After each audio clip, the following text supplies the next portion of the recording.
अस्सलाम वालेकुम गाइस, इंशाल्लाह खैरियत से होंगे आप सब। तो आज की बात हम करेंगे एमडी कैट के ऊपर। तो एमडी कैट रजिस्ट्रेशन का आगाज़ आई हो चुका है और अब एमडी कैट स्टूडेंट जो भी मसला एमडी कैट एस्पिरेंट्स हैं और लाइक बहुत ज़ोर शोर से मसला वो तैयारी कर रहे होते हैं। और ये अगस्त ऐसा मंथ होता है कि आप लाइक वीएन की तरफ आना शुरू हो जाते हैं, या अगस्त के एंड में अभी या अगस्त तक ही तकरीबन सिलेबस कंप्लीट होने के मराहल के अंदर होता है। ठीक है, हाँ वीएन तो नहीं माजत अभी मतलब अगस्त के एंड के ऊपर आगे वीएन स्टार्ट होती है, तो यहाँ सितंबर के स्टार्ट में। ठीक है, तो डिपेंड ऑन द अकेडमी या डिपेंड ऑन द मतलब उनका जो टाइम टेबल होता है, स्केड्यूल होता है, उन्होंने कैसे किया। अगर जून जुलाई में दोनों मंथ लगातार किया तो फिर अगस्त के अंदर तकरीबन वीएन का टाइम आ जाता है ना। अगर आपने पहले लाइक जून के एंड में स्टार्ट किया तो फिर मतलब नहीं आता, तो ये सिनेरियो है। अच्छा, बात करते हैं लाइक एमडी कैट के ऊपर आपको किन चीज़ों पे ग्रिप होनी चाहिए और किन चीज़ों पे आपको ग्रिप नहीं होनी चाहिए। How to ace your MD CAT test, good video for MD CAT aspirant. ठीक है, although I have undertaken my MDCAT test in 2018 and also in 2019 because I am a repeater of 1 year। तो बात यार ये करते हैं कि आपका जो मेन होना चाहिए ना, पहले तैयारी करने से पहले या तैयारी करते हुए, ठीक है, सबसे पहले तो आपका अल्लाह के ऊपर ईमान होना चाहिए। ठीक है, मतलब कि पुख्ता यकीन तवक्कुल होना चाहिए कि अल्लाह के बगैर मुझे कोई पास नहीं करा सकता, और अगर अल्लाह चाहे कि मैं खुदा मतलब कि नहीं पास होना तो कोई आपको पास नहीं करा सकता। ठीक है, और अगर अल्लाह चाहे कि आपने ही इंशाल्लाह पास होना है, लाजमी अल्लाह ने आपको पास कराना है, तो फिर आपको कोई रोक नहीं सकता। ठीक हो गया।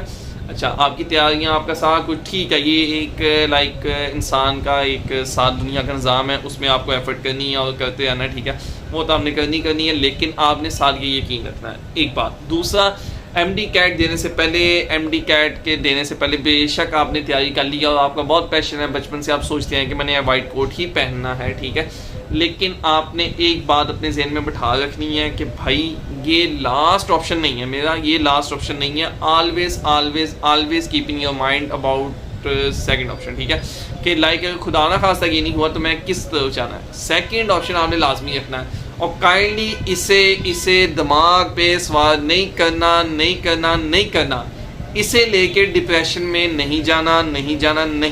ठीक है, मेरी बात यार बार I am repeating this sentence के इससे आपने डिप्रेशन और इसका लिंक नहीं होना चाहिए। हो गया मसला, बहुत अच्छी बात है, मिठाई खाओ, ईजी हो, खुदा ना खासा नहीं हुआ कोई बात नहीं। ठीक है, ज़िंदगी ख़त्म नहीं हो जाती, ये ऐसा कोई टेस्ट नहीं है कि आपको वज़ीर आज़म का ओहदा मिल जाएगा।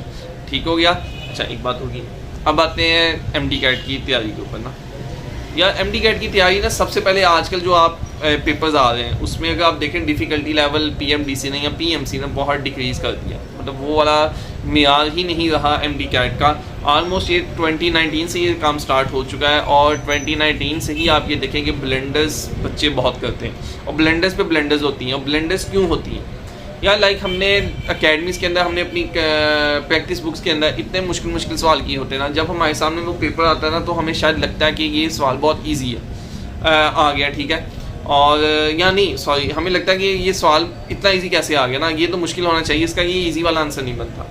इस वजह से आप लाइक ब्लेंडर करते हैं। मैं अपने ब्लेंडर हुए थे, आई थिंक 10-11 ब्लेंडर मेरी बायो में ही होगी थी, मेरे 182 आउट ऑफ 200 थे। ठीक है, लेकिन मेरे 11 या 10 या 9 ऑलमोस्ट इतने बायो में ही ब्लेंडर्स थी। ठीक है, और बाकी 3 सब्जेक्ट्स के अंदर आप हिसाब लगा लें कि उतने 1-1, 2-2, 3 थे। और फिजिक्स में भी एक अच्छी खासी वो ब्लेंडर हुई थी, आई गेस वो वर्क फंक्शन वाली थी, वो जिसमें फोटोन्स निकलते हैं। अब तो काफ़ी पुरानी बातें हो चुकी हैं, खैर। अच्छा, लेकिन कहने का मकसद है कि जो इंसान जिस फेज से गुजर चुका होता है वो आपको उस बारे में अच्छा एक्सपीरियंस दे सकता है। ठीक है, लाइक अगर कोई रेस में नहीं जीता, उसे भी पता होता है कि भाई अगर मैं ये एफर्ट करता तो शायद मैं जीत जाता। ठीक है, और ऐसे ही अगर जो जीत जाता है उसे तो आपको गाइड करना ही करना ना उसने, कि ये एफर्ट करोगे तो जीत जाओगे, ये मैंने ऐसे पढ़ा, ऐसे मैंने किया, ये किया। लेकिन जो नाकाम रहा, मेरा ये मानना है कि ठीक है कि वो भी आपको अच्छा गाइड कर सकता है, शायद जीतने वाले से ज़्यादा अच्छा गाइड कर सकता है। क्यों? क्योंकि उसे पता होता है कि मैंने ये गलतियाँ की थी। इंसान को अपनी गलतियों का पता चल जाता है। ठीक हो गया। एक ये बात, तैयारी करते हुए आपने सबसे पहले, चाहे बायो है, इंग्लिश है, फिजिक्स है या केमिस्ट्री है, आपने सबसे पहले बॉस बेसिक कंसेप्ट अपने अच्छे करने। बेसिक चीज़ों के अंदर आपकी गलती नहीं होनी चाहिए। बेसिक का मतलब ये है कि अगर आपकी जो टेक्स्ट बुक है, आपकी जो एफएस की बुक है, आपको वो आनी चाहिए। बाकी चीज़ें छोड़ें, बाकी कंसेप्ट छोड़ें, बाकी अल्टा चीज़ें छोड़ें, आपको बेसिक फार्मूलाज आने चाहिए, आपको बेसिक वो चीज़ें आनी चाहिए, आपको बुक की लाइन रट्टी होनी चाहिए, ताकि जितना मर्जी औखा पेपर आए आपका बेसिक और आसान में से गलत नहीं होना चाहिए। मुश्किल गलत होता है ठीक है, कोई बात नहीं, आसान नहीं एमसीक्यूज गलत होना चाहिए। जिस बच्चे का आसान गलत होता है वो या तो पीछे आ जाएगा या उसका कॉलेज का मेरिट ड्रॉप कर जाएगा, ये बात याद रखना। मुश्किल सवाल में तो आपका 50-50 चांस होगा ना, लाइक टाइम की मैनेजमेंट है, आपके और फैक्टर्स हैं, आपको उस टाइम नहीं है ज़हन में, वो एक अलग टॉपिक है, ठीक है, उसमें लाइक बच्चा भी गलती कर सकता है, नो इशू। मुश्किल सवाल होता ही लाइक गलती के लिए ना कि उन्हें इतना टफ बनाया, लेकिन जब आसान चीज़ के अंदर आप ब्लेंडर करेंगे ना तो फिर आपको रगड़ा लगेगा, ठीक हो गया।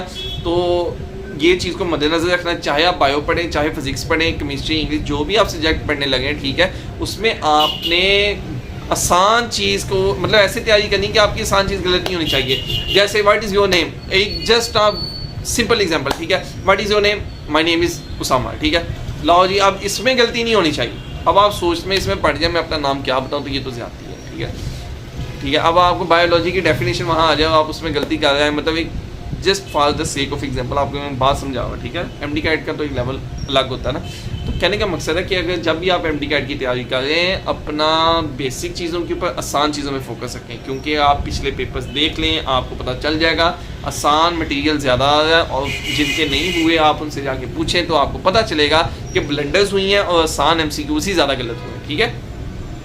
एक तो ये बात हुई। दूसरा, अपने रिश्तेदार ਨੂੰ ਤੁਸੀਂ ਦੱਸਣਾ ਕਿ ਤੁਸੀਂ एमडी कैट दे रहे हैं, ਇਹ ਗੱਲ ਪੱਲੇ ਬੰਨ ਲਓ, ਇਹ ਗੱਲ ਇਦਾਂ ਸਮਝ ਲਓ ਕਿ ਬਸ ਨਾ ਤੁਸੀਂ ਦੱਸਣਾ ਨਹੀਂ, ਜੋ ਮਰਜ਼ੀ ਹੋ ਜਾਵੇ, don't tell your relatives that you are going to take this MD CAT exam, okay, keep this in your mind, never tell your relatives, even your friend circle, ठीक है। या भाई नज़र लग जाती है, और नज़र ऐसी चीज़ है ना कि ये इंसान को मौत तक ले जाती है। खुदा ना खासा किसी को नज़र लग जाए तो आप ये नहीं क्या है, मतलब ये बहुत बुरी चीज़ है, ठीक है, और इस्लाम में बाकायदा इसका आया है। तो आपने इस चीज़ को लाइक मद्देनज़र रखना है कि आपने ये नहीं बताना, क्योंकि लोग जिनके बच्चे होते हैं ना लाइक हम उम्र होते हैं, सपोज खाला का बेटा है, फूफो का बेटा है, मामू का बेटा है, ठीक है, तो उनके जहन में एक बात होती है यार अगर हमारे बच्चे का एमडी कैट नहीं हुआ था ना, तो अब इसके बच्चे की ना वो बातें करना शुरू कर देते हैं, हसद जलन कहीं ना कहीं से आ जाता है जब वो अपने बच्चे का कंपैरिजन करते हैं, ठीक है। सारे रिश्तेदार अच्छे नहीं होते, तो इस चीज़ को हमने मद्देनजर लाजमी रखना है, ठीक है। एक ये बात, ये बड़ा बेसिक मैंने आपको चीज़ बताई कि भाई आपकी बेसिक चीज़ नहीं गलत होनी चाहिए, अपने बेसिक के ऊपर ग्रीफ रखें, ठीक है। आपकी नहीं तैयारी अभी कोई बात नहीं, अभी बहुत टाइम है, अभी महीना 2 महीने भी अगर आपको मिल जाते हैं आराम से तो कोई नो इशू। अपने बेसिक तैयारी अच्छी कर लें, लाइक बायो है, केमिस्ट्री है, फिजिक्स है, इंग्लिश है, अपने बेसिक चीज़ें ना छोड़ें। जिसके बेसिक अच्छे हुए उसने थोड़ा सा एक्स्ट्रा मतलब अच्छा मुश्किल फार्मूलाज वगैरह को कंसेप्ट को उसके कंसेप्ट माशाल्लाह अच्छे हुए और बेसिक उसकी रट्टी हुई, इंशाल्लाह उसका एमडी कैट अल्लाह के फजलो करम से इंशाल्लाह निकल जाएगा, अल्लाह ने चाहा तो, ठीक है। मतलब अल्लाह ने अगर उसका करवाना हुआ एडमिशन तो इंशाल्लाह हो जाएगा। बाकी यार दिल पे नहीं लेना, यकीन करो एमडी कैट किया, उसके बाद 5 साल हमने एमबीबीएस किया, उसके बाद हमने हाउस जॉब की, उसके बाद हमने एनएलई का एग्ज़ाम आने लगा, एनएलई, ठीक है, यानी ये हो गए तकरीबन 7 साल आपके, ठीक है। और इन 7 सालों में जो आपको रगड़ा लगना ना आगे एमबीबीएस के अंदर, वो एमबीबीएस स्टूडेंट से ही आप जाके पूछें। ये बीएस वालों की तरह नहीं है कि एक हफ्ता 2 हफ्ते पढ़ा तो पास कर लिया। अब मॉड्यूलर सिस्टम आ गया, वो क्या उसे कहते हैं आपकी परसेंटेज बढ़ा दी गई है। आप मकसद ये है कि अब आपकी अटेंडेंस परसेंटेज बढ़ा दी गई है, आपकी पासिंग परसेंटेज बढ़ा दी गई है, ठीक है। तो इस चीज़ को लाजमी मद्देनजर रखें, ये डिप्रेशन लेने वाला टेस्ट नहीं है, इसके ऊपर आपने डिप्रेशन नहीं लेना, ठीक हो गया। अपने आप को मतलब अपनी यूथ को इसके पीछे ज़ाया नहीं करना, ठीक है। तो आगे भी बढ़े, फिर आगे स्पेशलाइजेशन करनी है, उसके बाद सुपर स्पेशलाइजेशन करनी है। काइंडली इन चीज़ों को मतलब मद्देनजर रखें, पैशन रखें अपना, माशाल्लाह बहुत अच्छी बात है, लेकिन इसे सर पे सवार नहीं करना, अपनी मेंटल हेल्थ ख़राब नहीं करनी, ठीक है। अपने वालिदैन को तंग नहीं करना बाद में, ठीक है। मैं वालिदैन से रिक्वेस्ट करता हूँ अपने बच्चों को इस फील्ड के ऊपर प्रेशराइज ना करें, ना करें, ना करें। बाद में जब आपने 5 साल बाद भी मेरी बात को याद करना, वो भी याद कर लें, ठीक है। मसला हो जाए ठीक नहीं होता, खुदा न खास्ता, इसे प्रेशराइज नहीं आपने अपने बच्चे को करना, ठीक हो गया। तो बाकी यार जो कॉलेज चूज़ करने वाली वीडियो है वो भी काइंडली आप मेरे चैनल के ऊपर जाके सर्च करके एक दफ़ा देख लीजिएगा, ठीक है। पहले यूएनएस ऊज नाम था, अब डॉक्टर समर टॉक्स के ऊपर नाम आ गया, तो काइंडली आप देख लीजिएगा कि हॉस्टल मतलब कॉलेज आपने कौन सा चूज़ करना है, ठीक है। काइंडली एक दफ़ा लाजमी देख लीजिएगा, उसके बाद अपना सिलेक्शन अपने माइंड में बैठाइएगा, ठीक है। इंशाल्लाह आपको फाका होगा। लाइक जो बच्चों ने मेरे से गाइड लिया है या मुझे बाद में रिप्लाई किया है, जिन्हें मैंने प्राइवेट से होकर, जिन्हें जैसे भी मैंने किया कि मतलब उन्हें गाइड किया, मुझे इतना है कि इंशाल्लाह वो आज भी मुझे दुआएं ही देते होंगे, ठीक है। किसी को मैंने गलत गाइड नहीं किया, मेरे व्यूज़ कम आए ज़्यादा है मुझे इससे गर्ज नहीं होती, बात करनी चाहिए ठीक वाली, ठीक है। व्यूज़ वाली बात नहीं करनी चाहिए, ठीक हो गया। मतलब कि एमी झूठ बात नहीं फैलानी चाहिए। तो ख्याल रखिए अपना, चैनल को सब्सक्राइब लाजमी कर दीजिएगा, वीडियो को लाइक कर दीजिएगा। अल्लाह हाफ़िज़।